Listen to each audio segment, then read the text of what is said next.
Growing larch as a bonsai. Let's follow this tree through the growing season and see what it looks like in fall after I manage the foliage throughout summer. Now, one of the things that not many people seem to realize is that you can defoliate or partially defoliate a larch. Hey, this is Jelle, growing bonsai, and today we're talking about larch and how to keep larch bonsai happy. Now, this is a tree in development in my garden, so I'm actually not too worried about cutting through the needles.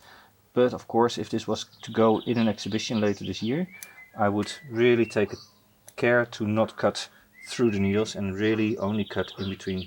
One way to better cut in between is you take one of those whips, you bend it sideways, and then you move in with your scissors and you just cut through the needles. It is a lot more work than doing it like this. But this is the nicer way to do it. Of course, when larch is young, you can just pluck the tips. But now that they've extended like this, you really need to use scissors, otherwise you risk pulling the whole branch off of the tree. Downward growing branches on a refined tree can be removed. Now, one of the things that not many people seem to realize is that you can also defoliate or partially defoliate a larch, and particularly when you look at the bottom of the branches, it's quite useful to do this. The result of this work is, first of all, there's more airflow in the tree, which is always good and healthy. But also, well, here in this pad it's not so important because there's no other pad very close to it. But if you look one level up, here, these needles, if I take these away, it stops sunlight from being, if I take these away, what you get is that sunlight can more easily penetrate lower into the tree, and therefore the inner buds here get more light and stay more healthily. In fact, if you look here, these buds are all very weak, in part because the top is so heavy. Now here I'm just taking out the lower needles, but of course there's nothing stopping you from saying I'm also going to go in and I'm going to remove some of the needles all around the new branch. That way you get a much lighter image, the branch will fatten less quickly, and overall the image of the tree will stay lighter. Of course, don't do what I just did and pull out a whole rosette. You really have to pay attention when you're doing this work to gently squeeze off the needles and not the whole rosette. So don't take too many needles in one go. But this way you can completely lighten up the whole profile of the tree, removing some of the needles that have formed this year. Naturally, doing this work may result in individual needles being broken and therefore turning yellow later in the season. But slowly, by plucking off the lower needles from the branches, leaving only the upper ones, you create an open profile in your tree. Right, that was about 10 minutes worth of work, and with it I've removed maybe a third of the needles. I do see a few spots here and there that still could have a few needles removed, but really don't make this a very long process. It's just about cleaning up. Another thing that I hope that you can see now that I've removed some of the lower needles, the whole image of the tree is a lot lighter as well. Overall, this is now ready to go into summer. I'll water it again, because really watering multiple times is really good when a tree has dried out a bit. So it's the middle of summer, we've just had the longest day, and what you can tell is that the places where I pruned have individual dead needles from the pruning, and I can pull these out. But besides that, what's more important, you can see long extension growth all over the tree again in the strongest part of the tree. The lower part, not so much. There's one branch here, going to prune the top and then leave it alone again. This has just been getting regular water, regular fertilizer, every day a little bit of water, and gets pretty much full sun, although the pot is shaded a little bit by other trees because really larches don't really like the hot sun. Now, if you look close up, you can already see the buds for next year, or when I prune now, maybe this year, starting to form all along the new growth from this spring.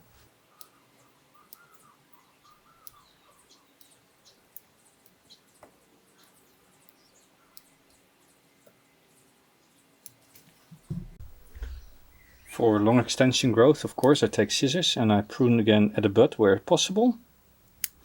But for the shorter growth that is not extending, particularly in the top of the tree, I am using my fingers and I just gently pull out the growing tip. For this I just grab hold of the last 10 needles or so and gently put tension on it, and then it will just pop out. Guess who forgot to tape throughout the year what was happening to this larch? Well, I suppose I can just prune it back now again, thin it out a little bit, and follow it for the rest of the season.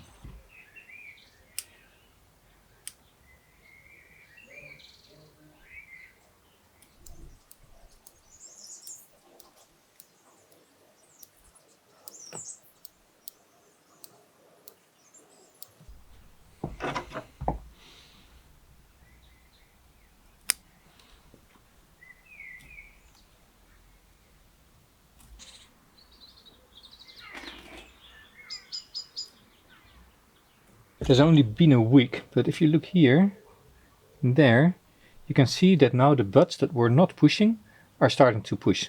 So this really helps to increase growing branches and reduce the power of these individual long extensions. Now I'm getting a little bit more branching on the inside. And you see the same happening here in the top, and here in the back, even here and there. Everywhere there's now new buds opening now that all the extending branches have been removed. And just looking at the whole tree, you can also tell no substantial browning has taken place of the needles, because when I pluck these off, I try to pull them off completely. If you just break them, let's see if I can, no I can't even just break them, but if you just break them, then the individual needles will brown off. But if you take the needles and you pull them completely off, you don't get any browning. We are right in the middle of June. It is extremely windy and now the sun is out. Within 2 minutes there will be clouds again, so the light will be coming and going. The larch, it is growing well. What you can see is that here on top, as predicted, it is growing much stronger still, but some sprouts have sprouted. I see a few more buds being activated, but what's more important, the wire that I put on last spring is now slowly starting to constrict the branches so much that it might be leaving scars. So I'm going to remove a few of the wires. Mind you, you don't need to unwire your bonsai completely in one go. You can just decide this wire is starting to bite in and the other one is not. So I'm leaving the one that's not, but the ones that are really squeezing, like this one right here, I'm going to remove.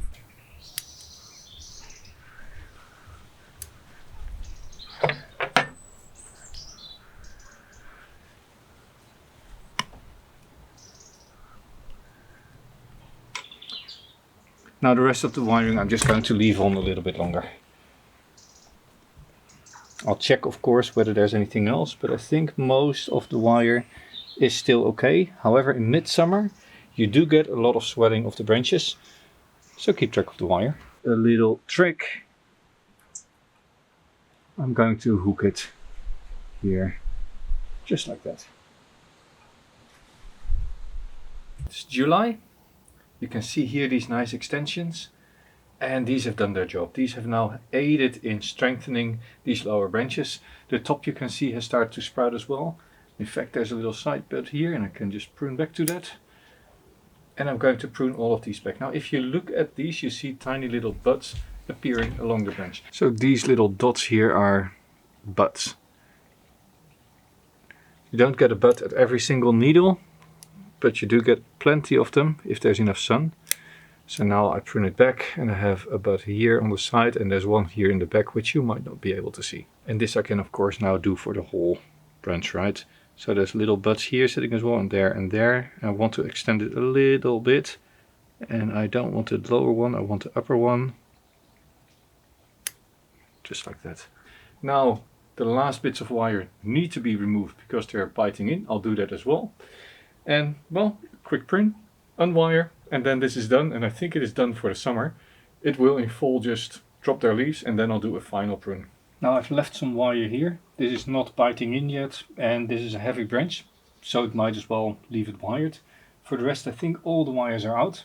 As said, I think a number of these needles will dry out, but that's not really a problem. We are at the end of the season and I'm not planning on putting it in exhibition, but it is something to keep in mind if you plan to put your tree in exhibition. Either wire so lightly that you don't need to remove it, or don't wire at all. We're in fall, and as you can see, leaves are falling And what I do at this time of year, I normally let the tree go completely dormant, like it is now. I remove all the debris from it, because a lot of leaves will be caught, but also there's a lot of old needles that get in the way, and I'll clean it up completely. Let me get you a little bit closer and I'll show you what I mean. Now, larch doesn't drop the needles completely until the middle of winter, but you can tell here these are pretty loose already. And by removing all this, you can really see the branch structure. And now it is time that I can do another pruning and fine wiring session. I'm going to spare you the details of the pruning and the wiring, because then again I'll have to keep this video on my shelf for another year. I will pull the camera a little bit closer in a second, so you can see how these pads have developed and how much budding there's going on the inside. Because in the end, I want a tree that is full of young buds that will really create dense pads, but also allow me to cut back in the future. Larch is actually very top dominant, so it will drop lower branches if there's not enough sunlight. I can't get all these needles off. Some of them are still quite tight and I don't want to put a lot of pressure on them, so I'll just leave it like this for now. Let me do the other branches and be right back here.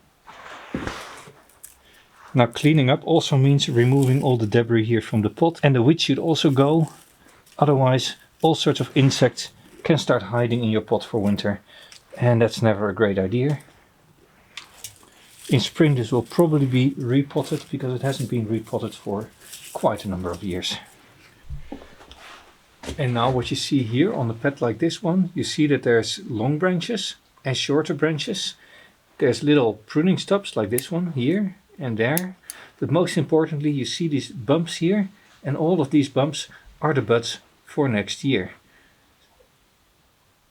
Now this is a branchlet that has grown this year, this has grown this year, but you can see this is getting quite long without a lot of side branches. So what I can do, I can say I'm going to prune this back. There's a nice little fat bud here, and I can just remove this one. And here we're looking down at the main pad at the bottom. Here also this is all new growth from this year with lots and lots of buds, and I can reduce it a little bit, opening up the tree so that light remains on the inside here. There's 2 buds here at the end. There's a little pruning stub. Here's another pruning stub. But what I really like that you can see in this tree is right here you see that there are old buds that are remaining in place. They just extend a little bit every year, but there's also long extensions, and these create the energy for this pad to remain healthy on the inside. Then, if I once decide this is all getting too heavy, I can, for instance, prune back to here and reduce this pad here and prune back to here. But I could also say, well, this is all too heavy. I'm just going to go back all the way to here and I prune back to this one bud on this place. Or more extreme yet, take all of it off and just continue with this. And that is why I constantly prune for openness and for buds. And particularly by larch, this is important because larches do not create new buds once the green is gone. So once this bud dies, and that dies, then it's game over for cutting back to here. Then I can cut back here, or I can cut back to this one, but these will never restart growing once these die off. There won't be a bud popping here, for instance. This is also why I try to avoid shading out. Look, this is a very big pad. Right above it is a smaller pad, and above that is an even smaller pad. So this pad doesn't shade the inner buds on this, and this doesn't shade the inner buds on this. This I could now rewire and bring back down a little bit. In fact, I should. Let's do that. Here you see this is growing oddly to the front, so I'm going to reduce this. There's a nice healthy bud there, and there's nice healthy buds here at the base, and this is just a pruning stump, and there as well.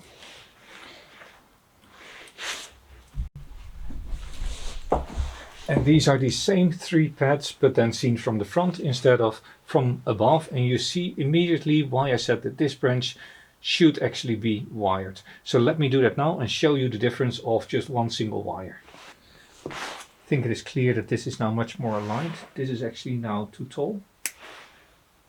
But for the rest, this pad is pretty much done for this year. And with that, also done for this video.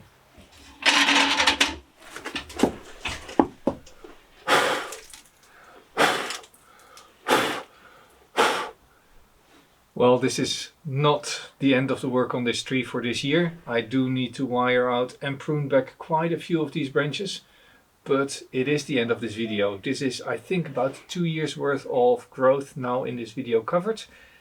I hope you enjoyed this video. Do let me know in the comments what you think of this, and if you have not subscribed, this might be the right moment to do so. And for now, this is it. See you next time. Keep growing bonsai. This was Jelle. Bye.